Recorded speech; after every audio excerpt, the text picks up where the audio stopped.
What's up, everyone? We got another NFL offseason recap video. Today, we're going to be looking at the San Francisco 49ers, how their season went last year, what they've done so far in free agency, and what they should be looking for in the draft. Now, the Niners came into the season having one of the best drafts, in my opinion, getting Nick Bosa and Deebo Samuel, and this is before their actual production even started. But I did not think that they were going to go to the Super Bowl. I didn't see them as a sleeper team either. That was like the Bills or something. So finishing 13-3 for them and 5-1 in their division is incredible. John Lynch really put together a good, well-balanced team on offense and defense with a menacing defensive line and a great run game with Raheem Mostert and Matt Breida. Overall, Niners just dominated most of their opponents, and they pretty much went up early, which allowed them to control the clock and run the game out. So they finished with the seventh best offensive DVOA. Most of it was because of how good their offensive line was. Joe Staley, Mike McGlinchey, Ben Garland stepped in pretty well at center. Their three-headed monster, Raheem Mostert, Matt Breida, and Tevin Coleman. It was pretty much Kyle Shanahan just said, whoever has the hot hand, I'm going to give you 20 touches this game. And obviously they have the best tight end in the game, George Kittle, best run blocking tight end, top pass catching tight end. He obviously can do everything. Deebo Samuel, pretty much that gadget guy that Kyle Shanahan loved. Great job on offense for them, but their defense was really killer this year. Nick Bosa, off the edge, defensive rookie of the year. He was in play for defensive player of the year at one point. Richard Sherman went back to his old lockdown ways. I mean, he just revitalized his career this past season. Other guys, DeForest Buckner, Armstead, had great years in Armstead, especially in his contract year. And then D Ford, who was their big trade asset. He didn't have that great a season, but he was hurt the entire season pretty much. But when he did play, him and Bosa were just menaces off the edge. And finally, guys like Fred Warner and Quan Alexander. Alexander, when he played, he was one of their best run stuffers. Warner, a great coverage guy. So they had one of the best linebacking tandems in the league when they were healthy. So before free agency, the Niners made a couple of moves. They exercised one of my favorite players in the NFL, fullback Kyle Juszczyk. I mean, this guy's just so fun to watch, blocks, and he is the best receiving fullback in my opinion. So they're keeping him on the team for next season. They resigned Emmanuel Mosley to a one-year deal and backup quarterback Nick Mullins to a one-year deal. Again, keeping that continuity from their Super Bowl team that they just had the previous season. So now on to free agency. Well, I talked about this in my Kansas City offseason recap video. They pretty much re-signed all the players that they had on their Super Bowl winning team.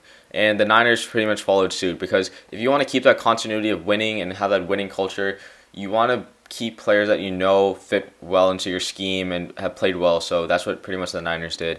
The first big move they did, re-signing Armstead to a 5-year, $85 million contract.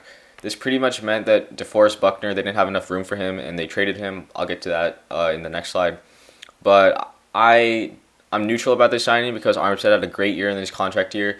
But like I said, it's his first year kind of performing at this level, so the Niners have to be wary that he might not reproduce that production. So, but solid deal for him. He got big money this year in free agency. Jimmy Ward, I was surprised that they were able to re-sign him.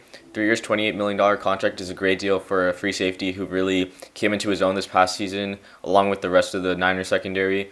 Ronald Blair, 1 year, $2 million contract, backup defensive end. Again, keeping the depth, keeping that continuity, keeping that culture. And Ben Garland filled in pretty well when the Niners starting center went down midway through the season, so they're keeping him on the team. Re-signing Jason Verrett to a 1 year contract. Now, Jason Verrett for the past 4 years has suffered season-ending injuries before the season has started or before the first 3 weeks have happened. So he's pretty much a risk. You know, he's either going to be a great corner, he can perform at the level of maybe like James Bradbury. So not like a great corner, but like an average corner. So he's like a James Bradbury when he's healthy. So again, the Niners signed him last year. He injured himself in training camp, as he normally does. So bringing him back on a 1 year contract, they're pretty much just betting on his upside. Tom Compton, 1 year, $2.5 million contract. This is like a depth move, protecting their interior. Again, as long as you can protect Jimmy G and get blockers for your running backs, that's all you need to do. And then signing speedster Travis Benjamin, 1 year contract from the Chargers. This is pretty much like a training camp battle now. Who's going to win between Benjamin and Goodwin?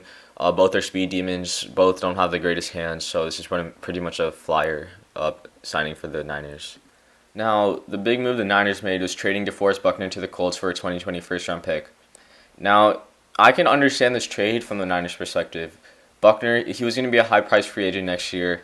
They didn't have any middle-round picks because of the trade for D Ford. So getting another first round pick means they're potentially going to trade back because they have the 13th pick in the draft and then they have the 31st pick in the draft. So I can see them trading their 31st back into the second, getting some more picks, and then trading back even more. Just keep stockpiling picks. So I see this deal, but you have to look at it from a player-to-player perspective. They're losing Buckner and they're getting Armstead, right? They re-signed Armstead. So Buckner has had about 3 seasons, maybe 2.5 seasons of just really good production. Even before the Super Bowl winning year, when the Niners had the second pick in the draft, Buckner still racked up double-digit sacks. So in my opinion, I see him as a more valuable player than Armstead, and he honestly gets pressure more consistently than Armstead has pretty much throughout his whole career. Both of them are pretty big. They're both over 6'6", and I think they play the same play style. I just think Buckner's a little bit better of a run stuffer. And while they pretty much have like the same sack numbers this past season, Buckner does produce more pressures. So from a player-to-player perspective, I think the Niners lost, but I understand why they would want to get another first-round pick just so they would be able to trade back and stockpile more picks. Some more players that left. Emmanuel Sanders to the Saints, a big loss for the Niners, which means they're pretty much going receiver in the draft. I'll get to that in a second. Backup tight end, Levi Toilolo went to the Giants, Sheldon Day went to the Colts, and Anthony Zettel went to the Vikings. Now for the draft. Well, in my opinion, you want to get either CeeDee Lamb or Jerry Jeudy if you're the Niners. You already have Travis Benjamin and Marquise Goodwin as the speed demons. So in the best case scenario, the Raiders are the first thing to take a receiver. The Jets go offensive line. Because if the Jets go receiver and Raiders go receiver, there's a chance that you're left with Henry Ruggs, and I don't think he'd fit best in that offense, which is more of like a play action, run the ball, slants over the middle. You want, in my opinion, Jerry Jeudy, best route runner in the draft by far. Very reliable hands, gets off press pretty well, even though he did play some lesser competition. So I guess the question of Jeudy is can he match the physicality that he's going to face in the NFL? Right, but I think in my opinion, if you're the Niners, you go receiver number at the 13th pick in their first pick in the draft.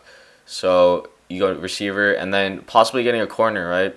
You don't know how Verrett's going to play out. Sherman only has 1 more year in his deal and he's getting older, right? So possibly trade that 31st pick back into the second round, get someone like Jeff Gladney from TCU. He'd be a great fit in their cover 3 scheme. In addition to receiver and cornerback, upgrading their defensive line. This is a weird one because they had the best defensive line in the league last year, right? But you're gonna need to get more bodies, and in fact, there were guys, Sheldon Day, DJ Jones, they all missed time due to injury, and you just want to make sure you have enough bodies. Solomon Thomas hasn't been reliable; he's pretty much just been a rotational pass rusher, so just getting more guys up front, and that's pretty much been John Lynch's mantra, just building a team from the trenches to the backside, and then getting more offensive linemen again, just adding depth to both sides of the trenches. Protecting Jimmy G as well as being able to block for other running backs is important for the Niners. Well, that is all for this NFL offseason recap video of the San Francisco 49ers. Don't forget to like, comment what do you think the Niners record will be in 2020 and who you think they should take in the draft, and subscribe.